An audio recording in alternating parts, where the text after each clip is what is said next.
famous rabbis of yesteryear. Now, today I wanted to speak about a famous rabbi that was a chief rabbi in many countries, in Romania, Argentina, Uruguay, Chile, and I think also he'd have a window of time as a chief rabbi of Macedonia also.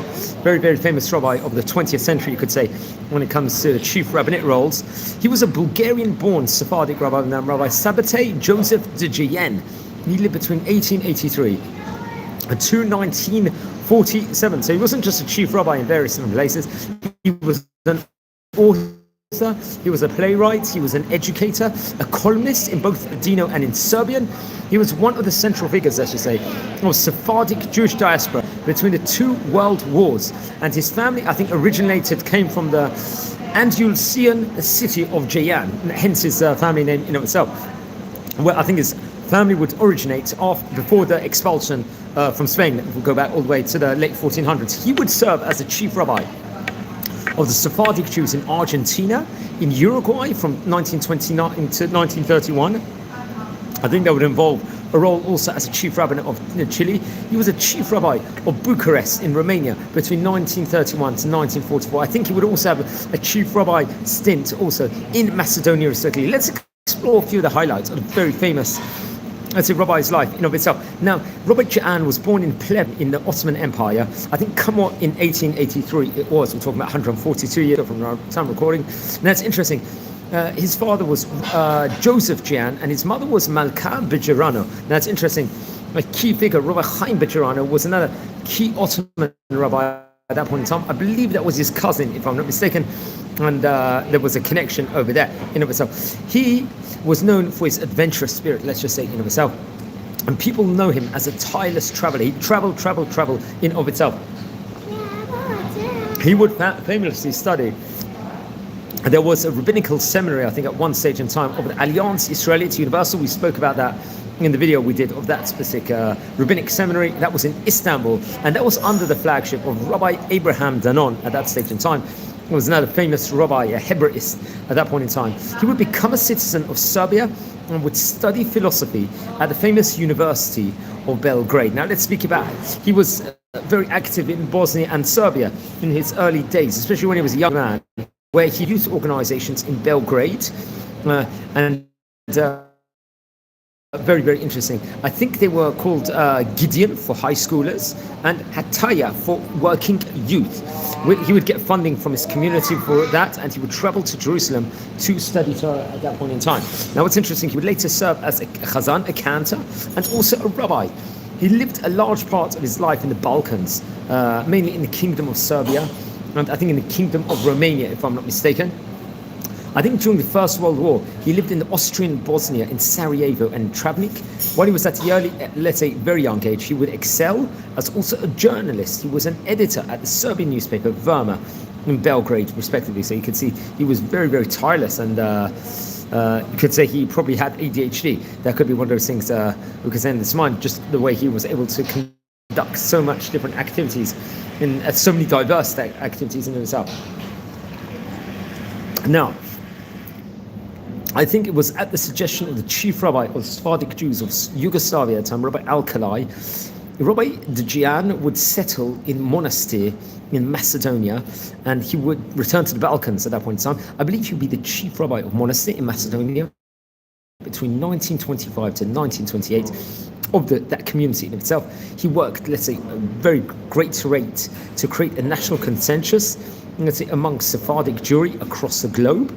He was one of the, let's say, founders of the World Confederation of Sephardi Jews, established at the Vienna Conference 100 years ago in 1925. I think he'd get support from the government in Belgrade. He would tour across Sephardic communities in the Americas. During his trip, I believe he raised money for children who were orphaned in the Balkan Wars at that stage in time, and for poor Jews in monastery, respectively, as well, I think, for the renovation of the Jewish cemetery. Now, I do have to point out over here, I think he was more on the left-wing side and more liberal side when it came to halakhic Judaism. They even say, Wikipedia actually quotes over, he might have been involved with allowing a removal of mechitza from the Kahal Aragon over there at that stage in time. So I will point that out also in this side of this video. He would also establish its first Jewish kindergarten over there also. Now, come on, several years later, I think he would go to South America now. That will be his next port of call. Also, so very, very interesting. So, yeah, very interesting. Anyone joining in live at the moment, welcome to our community.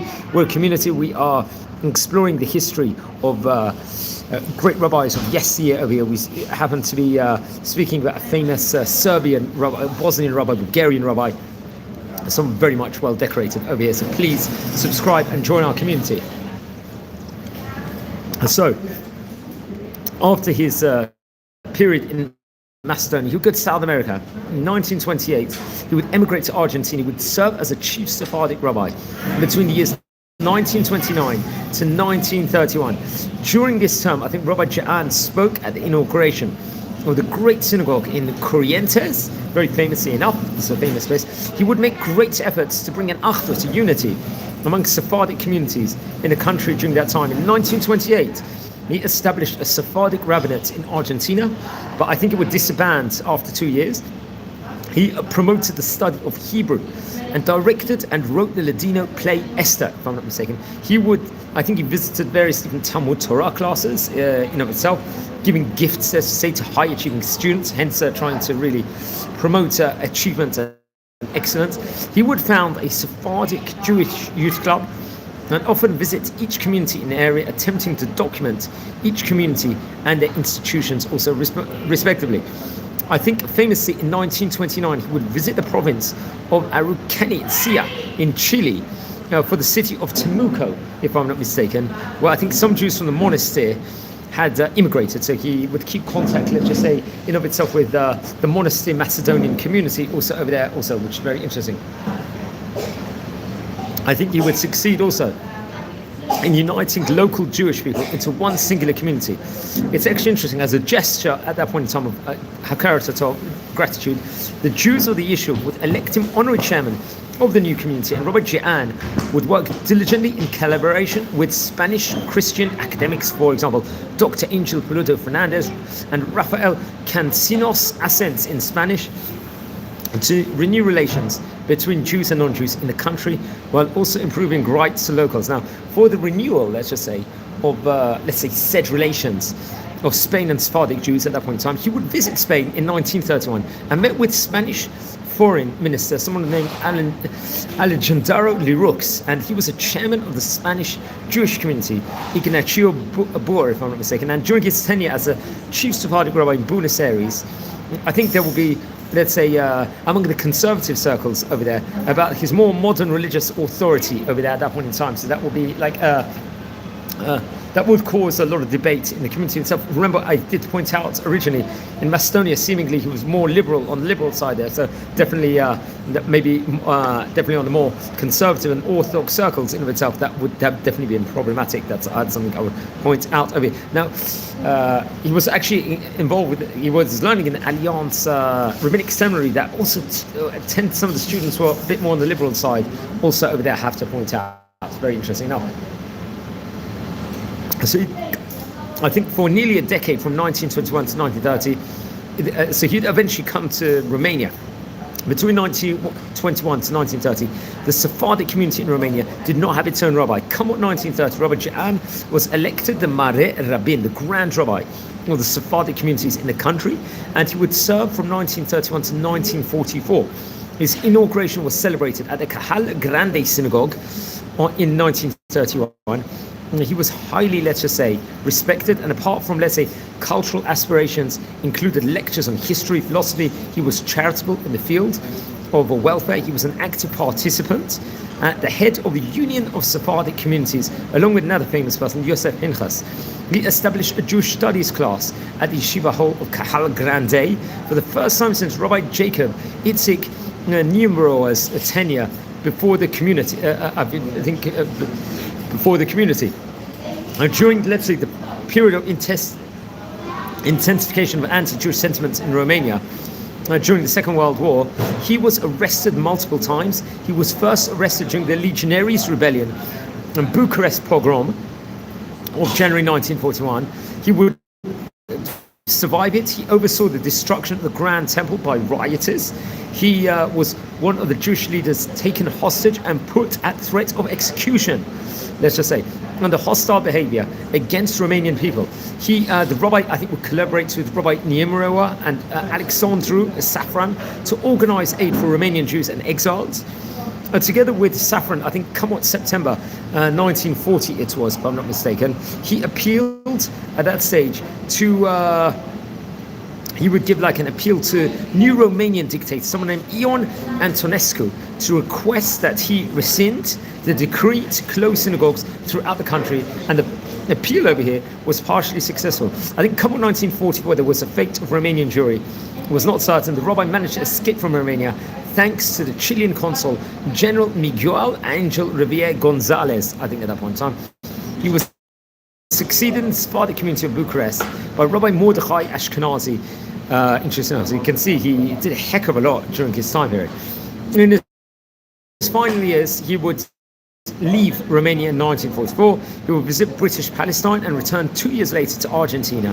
In Buenos Aires, he would work at the Sephardic synagogue at Camargo Street and at the Shalom Synagogue on Olores Street. I think he died in San Miguel de Tucumán in 1947.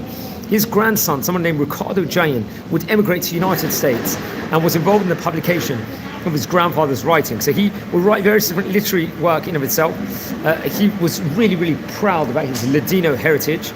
Throughout his life, he would write songs in his language, as well as 20 plays. I think in 1904, he presented some of his plays for the first time with his students at Jewish school in Travnik, in Bosnia. And his work, I think Bar Kokhba, was exhibited on the occasion of the inauguration of a new Sephardic synagogue at a nearby city of Zenica. I think 3 of his plays were published in Vienna in 1922, and his theatrical works were published again in Argentina, I think in 2007, by researchers Amor Ayala and Aldina Quintana, if I'm not mistaken, of the Free University of Berlin and Hebrew University of Jerusalem, also respectively, which is another interesting point within regards to him. So he was, as we said before, he was from G'ain, respectively. That was a city where they were all those very, very well decorated, let's just say. He was also a prolific writer, with all these different theatre plays he will do in himself, a lot of it in Judeo-Spanish, many of which were translated into various other languages also, we have to point out. I think in 1934, Niceto Alcalá Zamora granted him the Order of Commander of the Spanish Republic for, let's say, his important work. And in the years, especially during the Second World War, he fought together with the chief rabbis of the Ashkenazi community, as we pointed out at the beginning also, which is very important. Let's look at one of his rabbis at Alliance Rabbinic Seminary, Rabbi Abraham Danon. He lived between 1857 to 1925. He was a Turkish rabbi, he was a Hebraist, he was a poet, he was a writer. Rabbi Abraham Danon, I think, was from Adrianopol in Turkey, and he attended Talmud Torah over there. He pursued Talmudic studies at Yeshiva. I think he was considered, according to Wikipedia, as a maskil. Also, it's quite interesting. There wasn't that many in Wikipedia that was credited, and from the Sephardic community, let's just say, or credited, or many people would say that it wasn't necessarily a great thing also, because some of them would veer off from Halachic Judaism, especially the Ashkenazic one. He would form the Hevrat Shoharat Tushya, I think the Society of Proponents of Wisdom, also known as the Dorshei Haskalah in itself. He presided over the seminary in Adrianopol. I think in 1897 he was appointed the director of the Rabbinical Seminary, founded by Alliance Israelite Universal, and he was very much involved in Paris. He would go to representing Oriental Jewry over there also. So he was very much, he would do various different works also. Under the title, for example, the Toldot B'nai Abraham, he would publish a Hebrew translation of, I think, Theodore Reinach's book in of itself. His, let's say, a main achievement that he would have regarded was the initiative in founding in 1888 the Historical Review of Yosef Da'at, or El Progreso, which was published in Hebrew characters in Judeo-Spanish and Turkish. The aim was to collect all documents relating to the history of Oriental Jews, but the Ottoman government censorship, I think at a point in time, suppressed this review. And together with all published in Turkey, I think he published a collection of 55 Judeo-Spanish ballads, which were sang in Turkey, for example, just like Rabbi Djaen, there was in this. Each ballad, I think, accompanied by a French translation. And that's very interesting. He published, I think, some studies, if I'm not mistaken, on the Jews of Adrianople and Salonika, which appeared, I think, in a similar review in of itself. So he was a well-decorated rabbi at that point in time. Another rabbi he was, I think, a cousin of, and was also close with Rabbi Chaim Bejarno.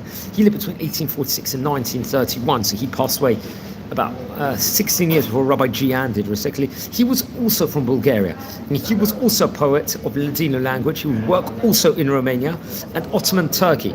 And he led the Jewish community of Bucharest for 32 years, just like Rabbi Djaen would lead the Bucharest Sephardic community. Also, Rabbi Bejarano would, also very interesting enough. And I think it was in 1910 he would move to Thrace. Rabbi Bejarano would, on the border of Bulgaria. He would establish a Jewish school there during the Balkan Wars. He would, after the retirement of Rabbi Chaim Nachum Effendi as chief rabbi of Turkey in 1920, he would move to Istanbul. Over there was elected the acting chief rabbi of Kaymakmam, if I'm not mistaken. He lived, let's say, what is widely regarded as the transition period, especially between Ottoman Empire and modern Turkish Republic. He was a member of a transitional generation of Sephardic Jewry.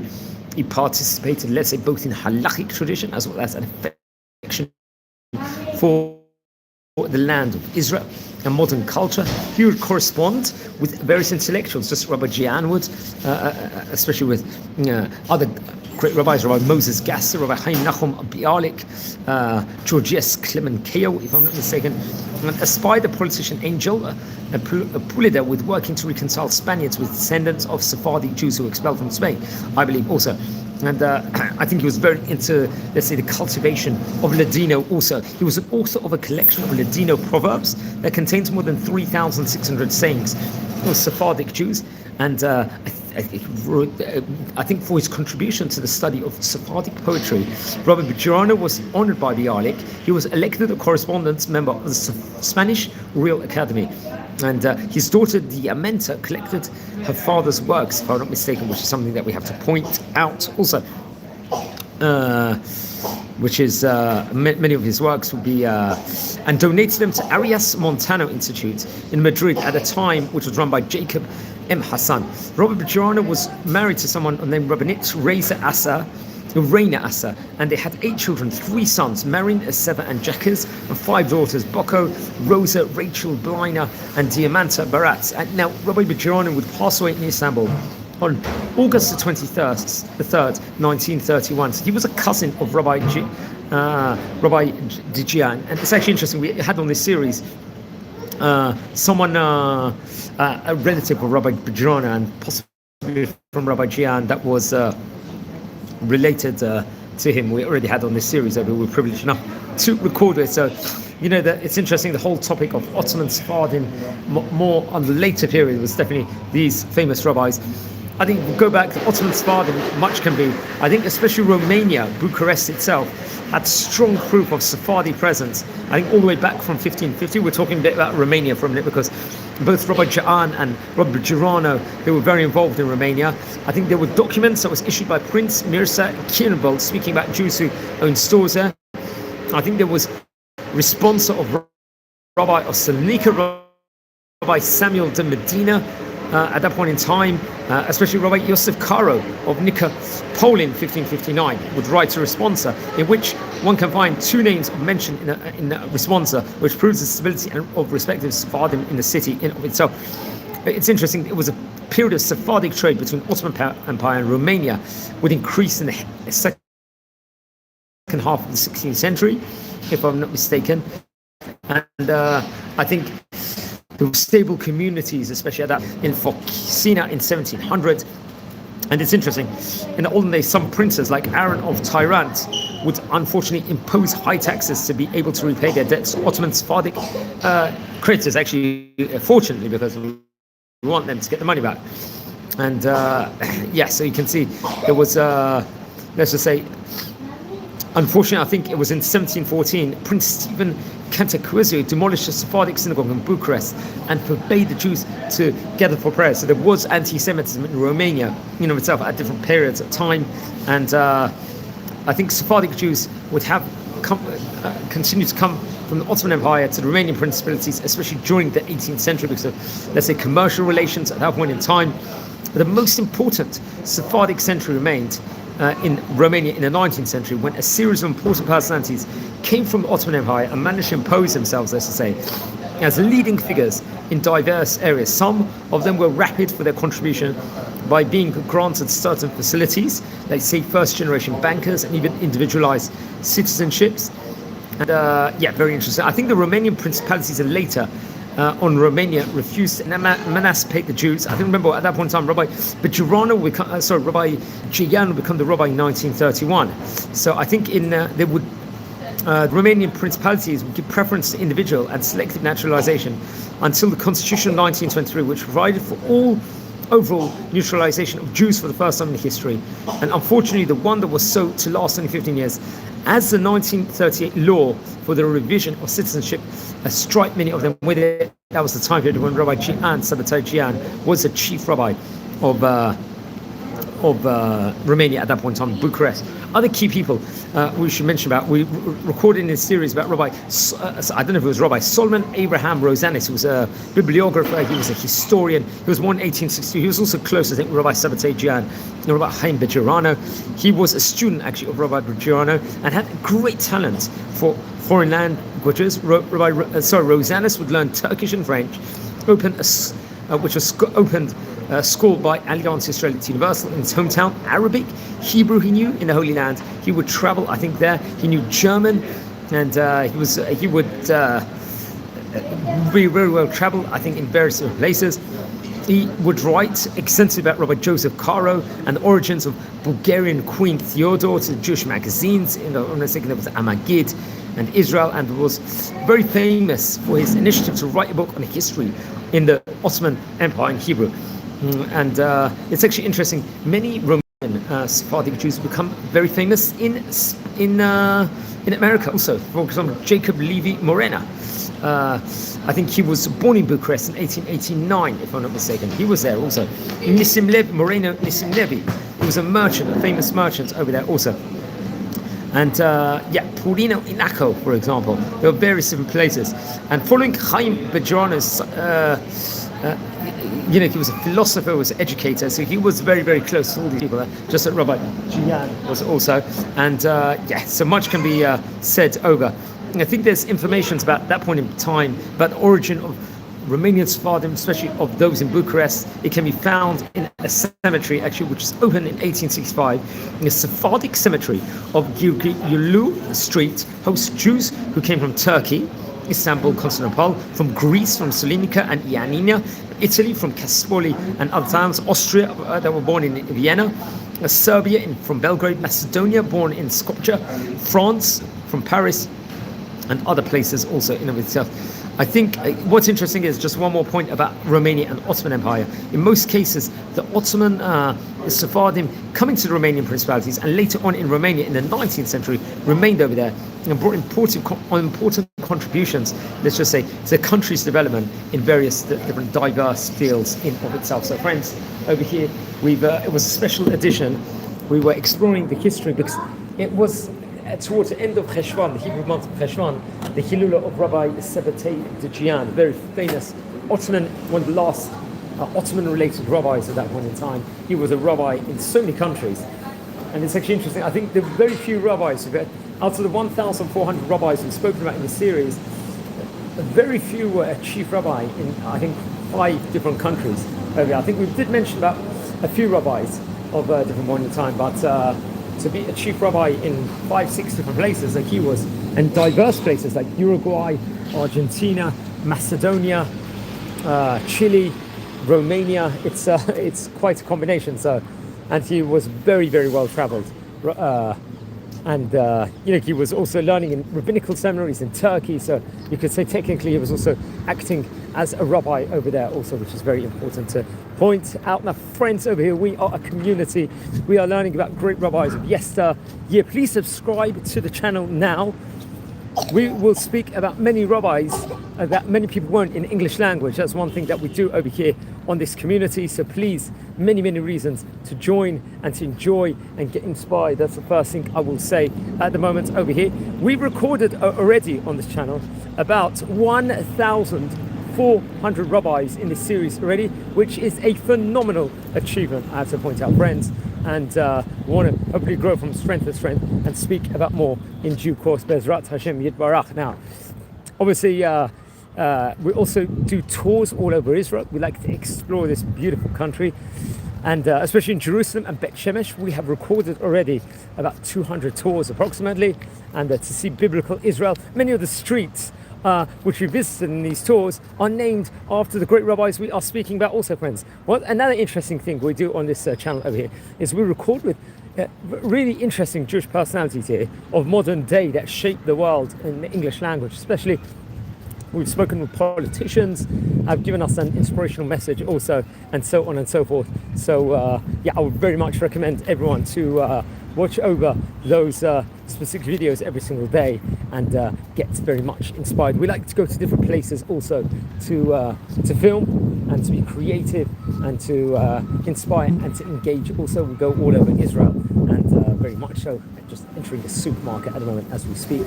So we like to be exciting also and creative within regards to our Torah content, and yeah, so on and so forth. So much to be excited about, so much to say over.